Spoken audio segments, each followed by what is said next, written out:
भाइयों, यदि आप भाई चंद्रशेखर को इतना दिल से चाहते हैं तो आप नीचे बैठना पड़ेगा आपने। ये मेरी विनती है आप सभी से, आप नीचे बैठे। यही आप भाई का सम्मान होगा आपके दिन में, जो आप नीचे बैठेंगे।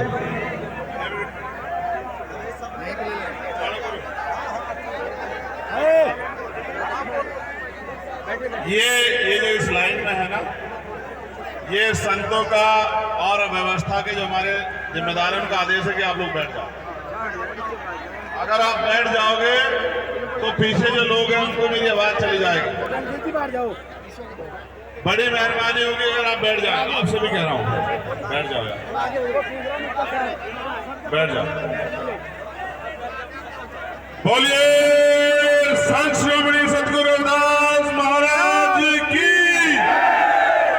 सतगुरु रविदास शक्ति, सतगुरु रविदास शक्ति।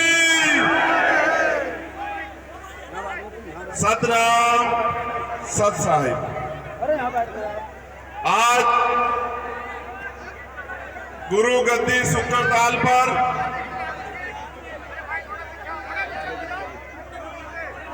महात्मा ज्ञान भिक्षुदास जी की 64वीं पुण्यतिथि पर इस ऐतिहासिक धरती को नमन करने आए लाखों लाखों की संख्या में हमारी माएं बहनें, हमारे बड़े बुजुर्ग, नौजवान साथी और यहां उपस्थित सभी संत, महात्मा गद्दी पे नशीन महात्मा गोवर्धन दास जी, और जिनका आशीर्वाद पहले दिन से आज तक मेरे सर पे है, अमर ज्योति सदगुरु समन दास जी महाराज जी के चरणों में भी मैं नमन करता हूं। बोलिए सदगुरु समन दास महाराज जी की। उनके साथ साथ जिस धरती पर आप बैठे हैं, जिनके नेतृत्व में ये खरीदी गई, मास्टर हरि किशन जी के चरणों में भी मैं नमन करता हूं। आज वो इस दुनिया में नहीं। आज हम यहाँ शांति से बैठे हैं, लेकिन इसको तैयार करने में बहुत बड़ा योगदान है। और जितने भी रविदासिया धर्म के इस मिशन को आगे बढ़ाने वाले हमारे संत, गुरु और गुरु प्रेमी, गुरुमुखी जितने यहाँ में, उनको भी धन्यवाद देता हूं, उनके पर चरणों में भी नमन करता हूं। सम्मानित इस सत्संग में उपस्थित कई प्रदेशों से आए सतगुरु जी के प्यारे संगत में बैठे सत्संगियों, मैं चंद्रशेखर आजाद, ये सच है कि आप लोगों ने अपने आशीर्वाद से मुझे एमपी बनाया, लेकिन मैं समाज का बेटा ही हूं, समाज का बच्चा ही हूं, और जब तक जीऊंगा समाज का बेटा और बच्चा ही रहूंगा। मेरी बात को आप याद रखना। आज हम यहाँ उपस्थित हुए हैं, मैं आपको अपने दिल की बात बताता हूं। मेरे पिताजी और मेरा पूरा परिवार मेरे घर को 2 घर छोड़ के सतगुरु रविदास जी महाराज का गुरु घर है। मैंने उनके अलावा किसी दर में मत्था नहीं टेका पूरी जिंदगी। अगर किसी दर में टेका तो सतगुरु रविदास जी महाराज के गुरु घर में मत्था टेका, और उसका क्या सिला मुझे मिला और उनमें कितनी शक्ति है, उसका उदाहरण चंद्रशेखर आजाद आपके सामने खड़ा है। आप लोग डरना बंद कर दो और इधर उधर जाना बंद कर दो, अपने गुरु घरों में जाओ, सब कुछ ठीक हो जाएगा। ये अच्छे लोग नहीं है जो डिस्टर्ब कर रहे हैं। सत्संग की गरिमा को बना के रखो। हमने अनुशासन में रहना सिखाया है, अनुशासन में रहो। आज भी मेरे याद है, जब भी कहीं सत्संग होता था, सदगुरु समनदास जी महाराज मुझे फोन करके ये भी नहीं पूछते थे कि मैं कहाँ हूं। मैं दुनिया के किसी कोने में हूं, देश के किसी कोने में आदेश देते थे, भाई परसों सत्संग आ जाइए, और मैं कहता था महाराज जी पहुंच जाऊंगा। ऐसी उनकी कृपा थी कि अपने आप सारी व्यवस्था हो जाती थी और मैं सत्संग के टाइम पे सत्संग में पहुंच जाता था। हमारे तमाम जो जिम्मेदार लोग हैं वो जानते होंगे, मैंने बहुत सारे सत्संग हजार किलोमीटर की दूर से आके पूरे किए, क्योंकि उनका आशीर्वाद जब कोई कहता था, जब वो गुरु गद्दी में बैठते थे कि इनके सर पे हाथ रख दो, तो गुरुजी गुस्सा होकर कहते थे कि हाथ क्या, मेरा पूरा आशीर्वाद इसके साथ, और ये एक दिन पूरी दुनिया में समाज का नाम रोशन करेगा, इतनी जोर से चिल्ला के वो कहते थे। और जिस दिन वो इस दुनिया से गए, पूर्ण हुए, ऐसा लगा कि सब कुछ रुक गया हो। लेकिन मैं धन्यवाद दूंगा इस गुरु गद्दी पे नसीब जो महाराज गोवर्धन दास जी हैं, और उनके सहयोगी ने भी इस मिशन को फिर से खड़ा कर रखा है। मैं उनके चरणों में भी नमन करता हूं। मेरा आपसे कहना है मेरा आपसे कहना है, सदगुरु रविदास जी महाराज कोई साधारण गुरु नहीं थे। उन्होंने जो कहा दुनिया में उसकी कोई तोड़ नहीं है। 600 साल पहले वो जो कह के गए, जो दर्शन उन्होंने दिया, विरोधियों ने उस दर्शन को दुनिया के बीच जाने नहीं दिया। अगर उनके विचार दुनिया के बीच चले जाते, क्योंकि दुनिया में व्यक्ति राज नहीं करता, विचार राज करता है, और जो विचारों से जुड़ जाता है उन्हीं का राज आ जाता है। जब तमाम तरफ राजा महाराजा राज करते थे, 600 साल पहले उन्होंने ऐसा चाहूं राज में जहां मिले समन्नु अन्न, और छोटे बड़े सब संब से रविदास रहे प्रसन्न। ऐसा राज जहां कोई ऊंच नीच ना हो, कोई छोटा बड़ा ना हो, कोई भेदभाव ना हो, कोई गरीबी अमीरी ना हो, किसी बहन बेटी का अपमान ना हो, किसी को खाने के लिए अन्न की, तन ढकने के लिए कपड़े की, और सर ढकने के लिए छत की, पीने के लिए पानी की कोई समस्या ना हो, सब लोग मानवतावादी राज में रहे। ऐसे राज की कल्पना 600 साल पहले की। अगर ये राज की कल्पना जो लोग उस समय के सत्ता में स्थापित लोग थे कोई कर देता, तो पूरी दुनिया में जय जयकार होती। लेकिन हमारे गुरुजी को और उनके विचार दर्शन को बहुत लंबे समय तक रोकने का प्रयास किया गया। मैं तो धन्यवाद देता हूं हमारे सिख भाइयों का कि उन्होंने गुरु ग्रंथ साहिब में सदगुरु रविदास जी वाणियों को सबसे ऊपर रखा, उनका इतिहास जिंदा रखा। और सदगुरु जी ने कहा, मैं समाज को भी संदेश के तौर पे कह रहा हूं, और बात सुनना आपको समझ आएगी। एक बार संगत ने सदगुरु जी ने पूछा कि गुरुजी, हम इतनी मेहनत करते हैं, पसीना बहाते हैं, तमाम तरह के संघर्ष करते हैं, जमीन का सीना चीर के फसल उगाते हैं, फिर भी हम गरीब बेबस लाचार क्यों हैं? तो सदगुरु जी ने कहा, तिरुपत एक सेज सुख सूता, सपनों भयो भगा भिकारो, अजरत रात बहुत दुख पायो, सोगत भई हमारो। इसका मतलब ये है कि इस देश में हमारे जो पूर्वज थे वो सुख शांति से अपने जीवन को जीते थे, राज में जीते थे। लेकिन जिसे सपने में आदमी सो जाए, उसका सामान चोरी हो जाए, इस तरह बाहरी आक्रमण यहाँ हुआ और हमारा राजपाट हमसे छीन लिया गया। जिनका राजपाट इस देश में होता था, आज बुरी बात है, मुझे संतों के बीच में कहना पड़ रहा है कि आज उनकी बच्चियों पे भी जुल्म जाति की जाती है, मूछे रखने पे, पगड़ी पहनने पे उनके साथ जुल्म किया जाता है, यहाँ तक कि घोड़ी पे बैठने पे भी जुल्म किया जाता है। इसका कारण यह है कि अगर आप अपने गुरुओं की बात पे नहीं चलोगे, संतों की बात पे पहरा नहीं दोगे, तो फिर आपकी तरक्की नहीं हो सकती।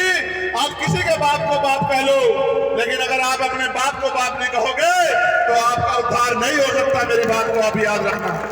सदगुरु जी ने कहा, रास्ता बताया, मैं आपको कह रहा हूं, इस रास्ते पे चल जाओ तो आपका जीवन पार हो जाएगा।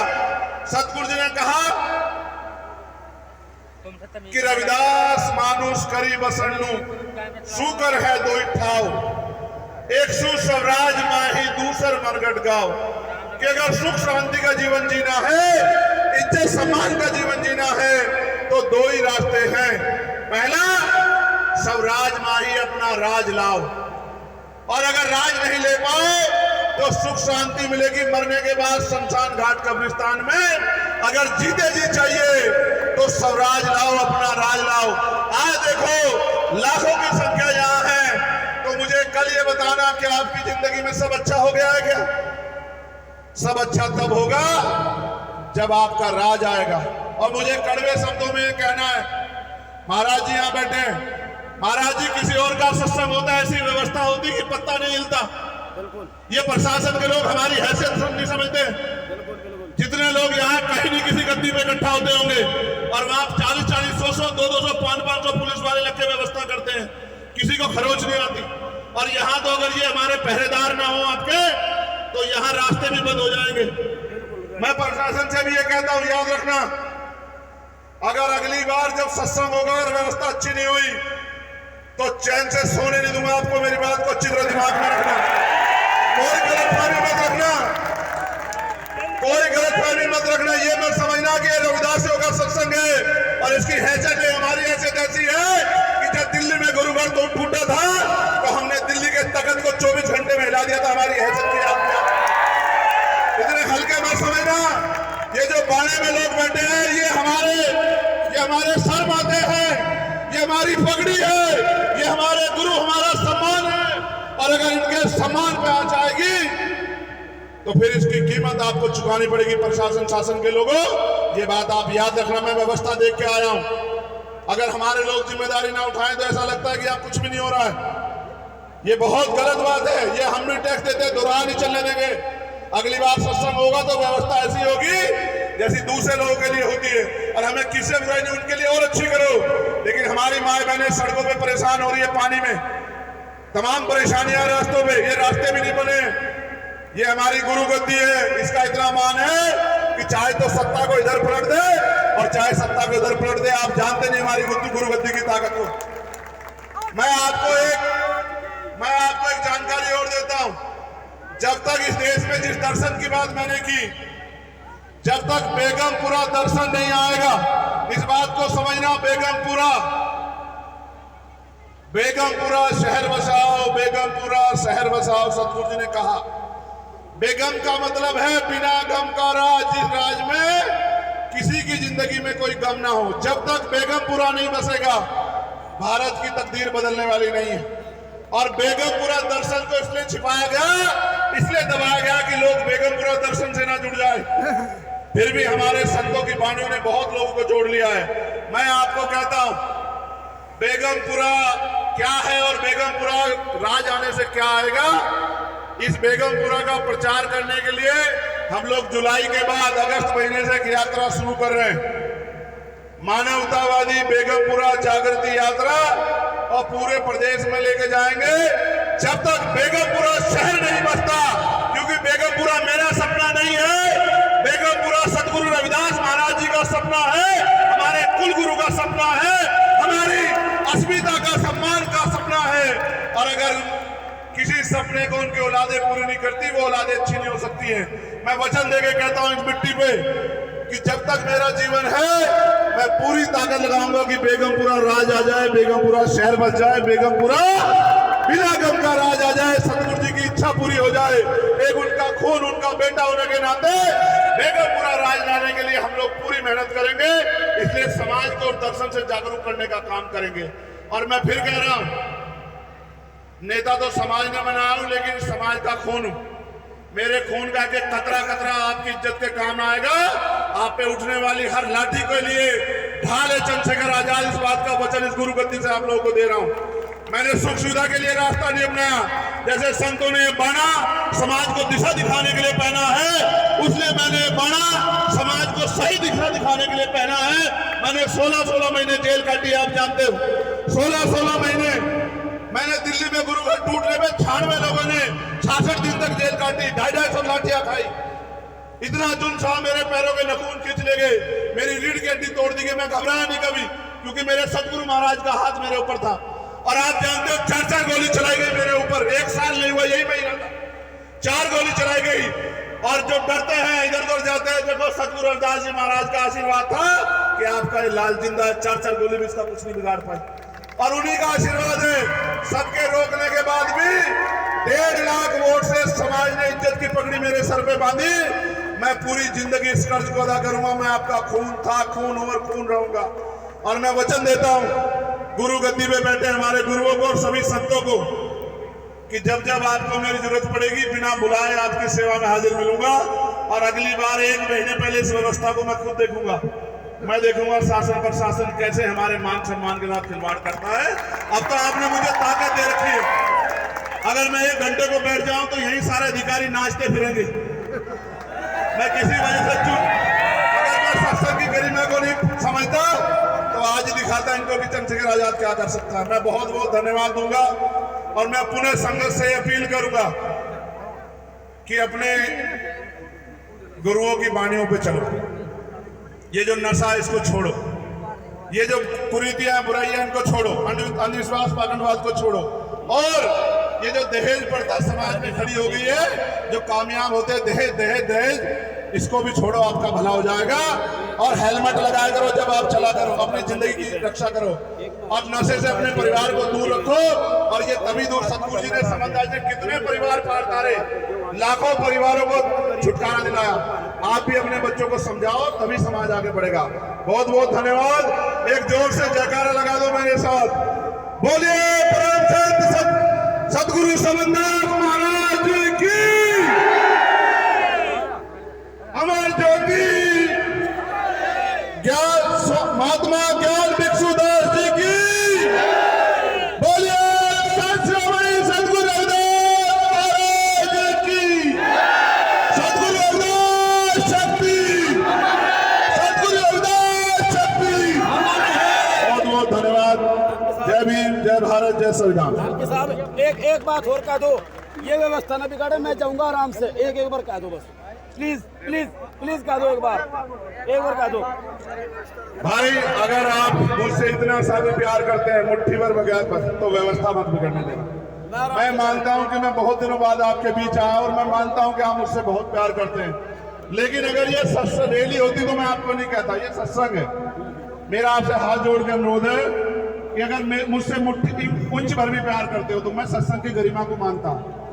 अगर मैं सत्संग गरिमा को नहीं मानता तो आज अधिकारियों को बताता कि कैसे व्यवस्था की जाती है। मैं गरिमा को मानता हूं, आप भी मान जाओ। अव्यवस्था मत होने देना। मेरा हाथ जोड़ के आपसे आग्रह। मैं पुनः सभी संतों का धन्यवाद करता हूं, गद्दी को नमन करता हूं और आप सबके लिए मंगल कामनाएं करता हूं कि सतगुरु जी आप पे मेहर करें, आपके परिवार में सुख शांति रहे। धन्यवाद। बहुत बहुत धन्यवाद एमपी साहब, बहुत बहुत शुक्रिया। एमपी साहब आ जाओ।